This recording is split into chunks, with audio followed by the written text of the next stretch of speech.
Halo semuanya, selamat datang lagi di YouTube channel aku Ita Mahfudoh. Kali ini aku mau menginterview perantau lagi, siapa ya.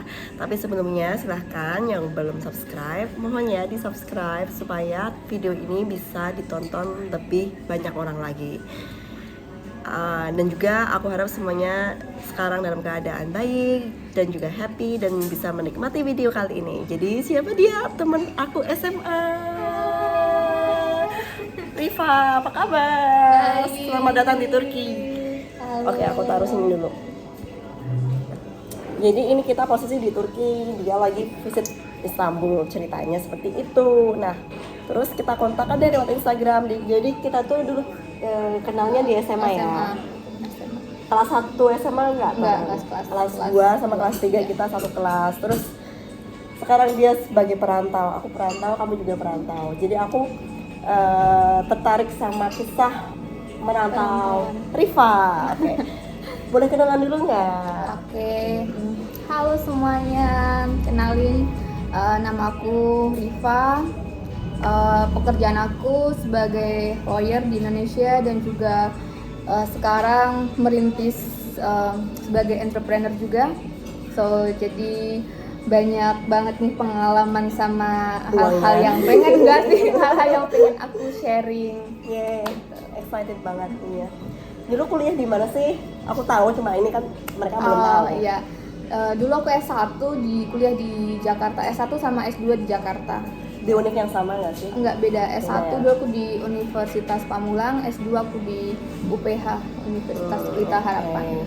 Jadi kisah pertama merantau kemana nih? Di negara mana? Maksudnya di luar negeri? Iya. Ya merantau pertama kan ke Jakarta ya. Iya. Itu dalam negeri. Ya. Jadi kita fokusnya ceritanya merantau di luar negerinya aja langsung. Di Jerman berarti ya? Di Jerman. Sama Georgia. Gimana awal ke Jerman?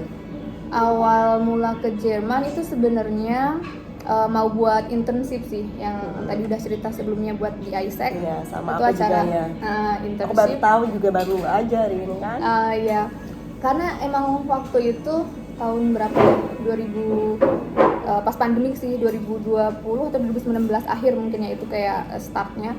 Terus pas udah dapat ternyata pandemik itu di situ. Pandemik. Terus terjadilah masalah visa karena di embassy Jerman di Jakarta itu tutup saat itu. Terus sempet complicated gitu sih sama program yang magangnya itu. Tapi cerita singkatnya akhirnya aku bisa ke Jerman pakai turis visa. Bukan visa yang kerja yang gitu. Pas aku masuk sana pakai turis visa, udah sempat ketemu sama ISEC di Jerman, di Frankfurt, ketemu sama perusahaan yang sebenarnya buat jadi tempat magang juga. Cuma akhirnya nggak bisa di situ, walaupun aku udah punya working permit di Jerman, karena aku masuk pakai visa turis, jadi nggak bisa. Itu kenapa aku pakai visa turis, yang tadi aku bilang kan embassy Jerman di Jakarta tutup. Nah itu aku dapat visa itu tuh di Georgia justru. Aku udah iya karena kan itu pas lagi pandemik itu embassy di Indonesia, bukan di Jakarta, di Bali, di Surabaya, di Jakarta tuh tutup. Terus aku sempat ke Turki.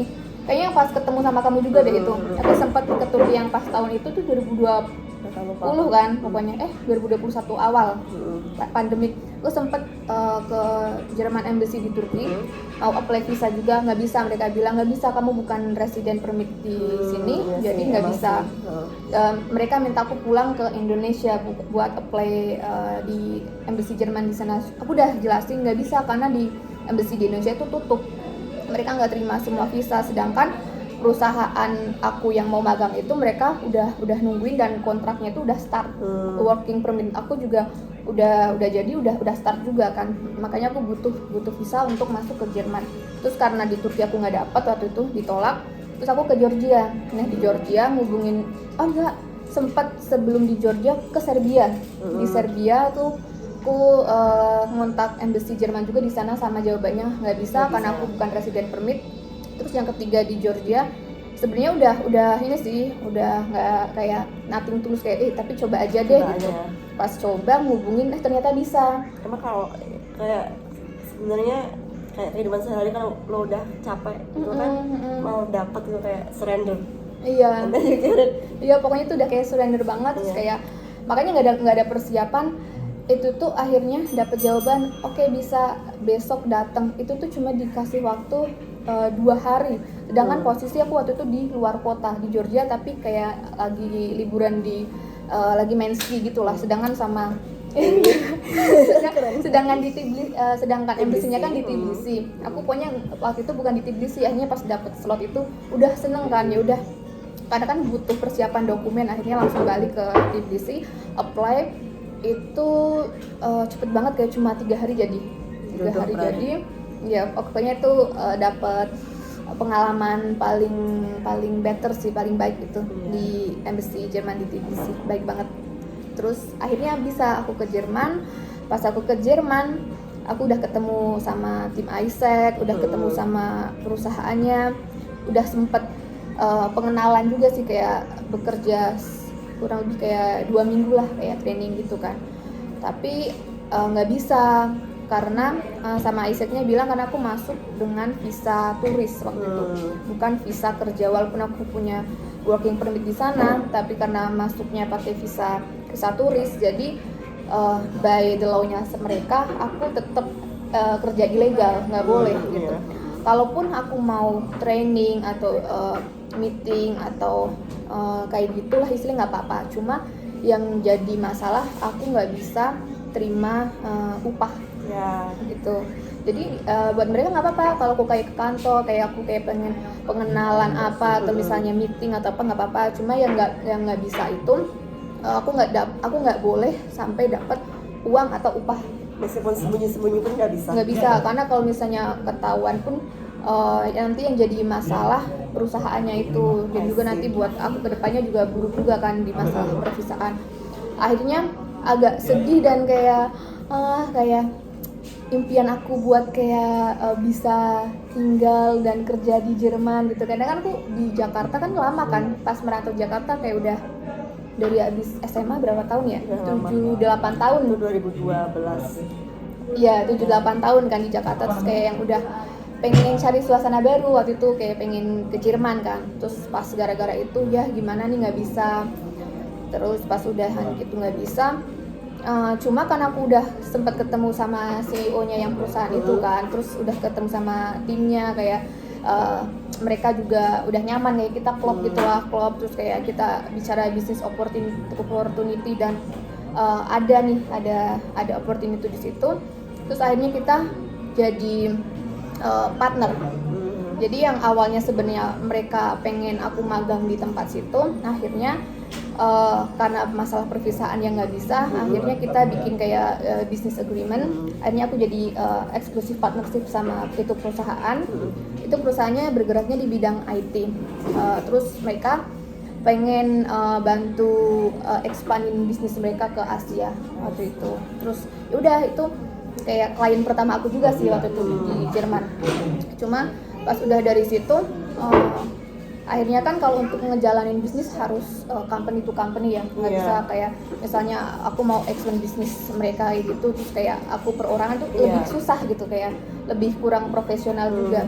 Akhirnya aku 2021 Desember balik ke Georgia lagi setelah buat research gimana bikin company yang ya gitulah ya, kayak yang plus minusnya, baiknya gimana. Akhirnya aku dapat di Georgia yang benefitnya bagus dan pro investor juga kan jatuhnya, karena aku juga nggak punya resident permit di Georgia, tapi aku bisa bikin company legal entity di sana. Berarti intinya Rifa bikin company di Georgia.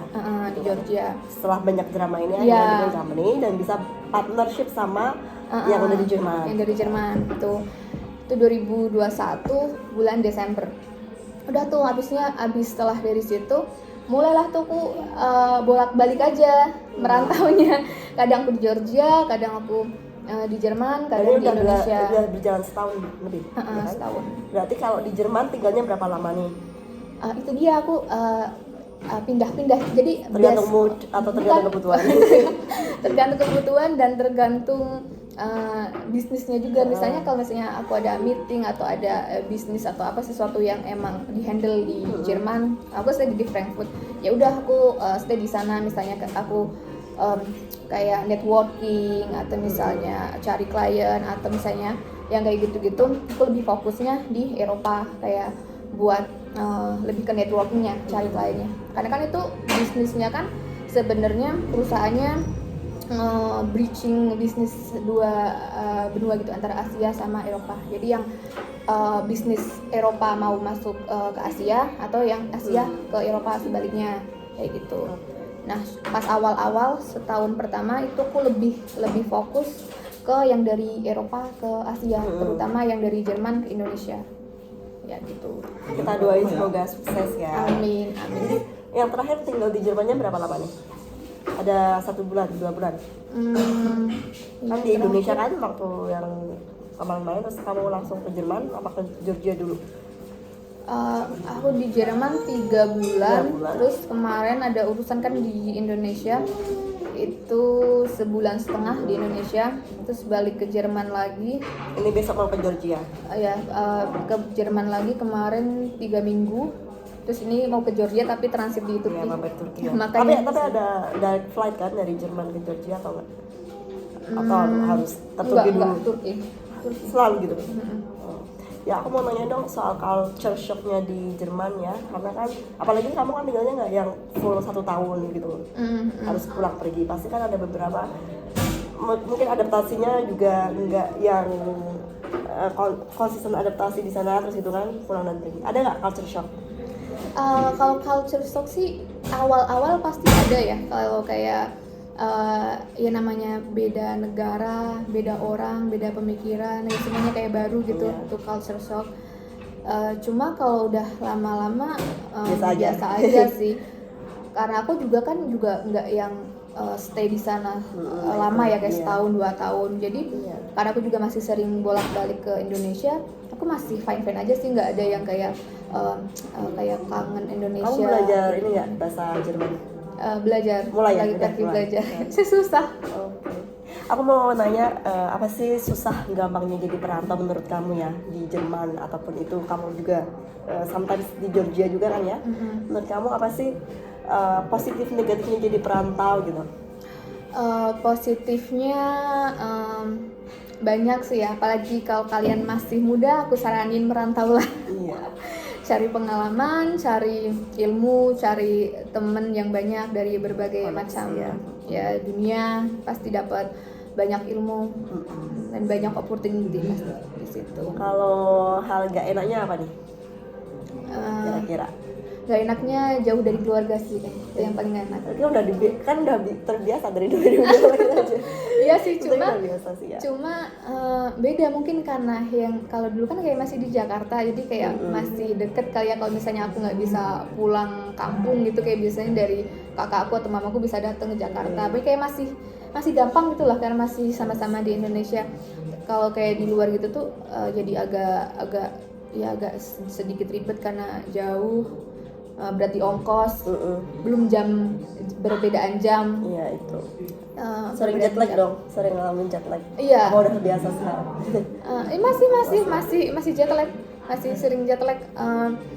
Terus perubahan cuaca. Sambil minum deh. Apalagi nih soal transformasi ya. Of course, ketika kita tumbuh menjadi dewasa ada transformasi hidup ya kan setiap orang. Tapi uniknya kalau khususnya sebagai perantau ini ada pelajaran berharga yang bisa kamu sharing sama teman-teman, apa yang merubah hidupmu atau cara pikir kamu, sudut pandang kamu mengenai dunia atau mengenai kehidupan. Aku lebih merasa aku lebih tangguh sih setelah ya merantau. Jadi lebih open mind karena kita bertemu sama berbagai macam orang, kita dapat ilmu, pengalaman banyak, berbeda juga. Kita jadi lebih menilai sesuatu hal itu lebih kayak objektif. Iya. Lebih kayak dan lebih luas sih, nggak hanya menggunakan satu sudut pandang aja ya. Ada beberapa sisi gitu kan. Jadi kita nggak ngejudge salah-salah bener-bener gitu loh. Iya. Kita terbuka aja. Terus apa lagi nih moto hidup nih? buat kita. Moto hidupnya. Tadi kita udah share yang tadi itu bagus banget. Yang mana ya? Lupa tadi Hidup apa? di intinya di kaki sendiri gitu. Tapi pakai bahasa yang kamu tadi. Sorry. Coba lagi pertanyaannya. Moto hidup. Moto. Ya, kayak pelajaran hidup gitu loh. Yang kayak prinsip hidup aku ya berarti. Iya. Aku pegang selama ini.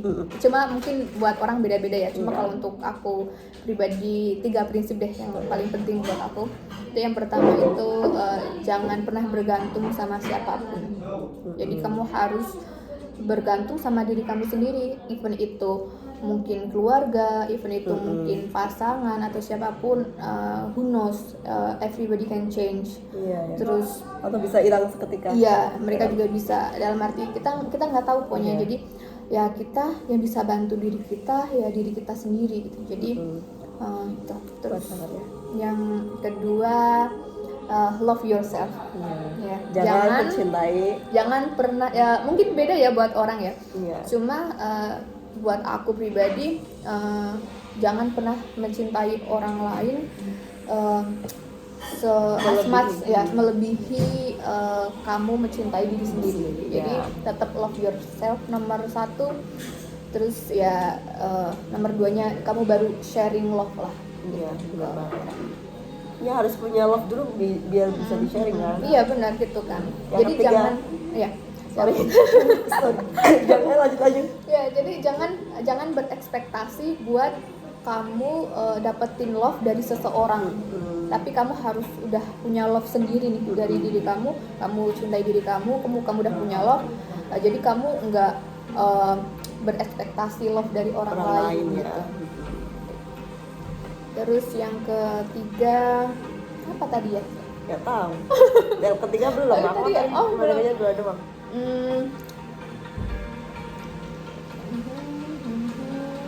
Yang ketiga explore ya. Apapun, entah itu ilmu, entah itu mungkin traveling, jangan batasi dirimu. Karena ilmu itu bisa dari mana aja, nggak cuma dari buku, nggak cuma dari kelas. Kita ketemu orang asing di jalan, kita bisa aja dapat ilmu baru. Makanya ya gitu. Jadi ini disambung berapa lama? Terus 4 hari. Kapan nih ke Jogja? Aku belum beli tiket. Tapi mungkin sekarang apa Jumat ya? Mungkin hari Minggu ya. Semangat ya, semoga sukses buat semuanya. Dan untuk para yang banyak kok yang mimpi ingin merantau sebenarnya ya. Tapi tadi udah dikasih pesan-pesannya ya, tangguh ya. Tangguh yang penting. Kalau kalian emang pengen merantau, karena merantau itu banyak enaknya, tapi banyak juga nggak enaknya. Ya, tetap seimbang aja. Iya. Ada keseimbangan. Tapi itu worth it kok buat aku. Ya, itu worth it. Ya udah, makasih banyak ya, Rifa. Jadi terima kasih banyak udah nonton video kali ini, episode kali ini. Dan jangan lupa ya subscribe dan like, dan boleh juga untuk mengomentari, memberikan saran atau pertanyaan apapun itu, dipersilakan di kolom komentar. Jadi terima kasih banyak. Yuk, say dadah. Terima kasih udah nonton. Jangan lupa subscribe, klik link belnya.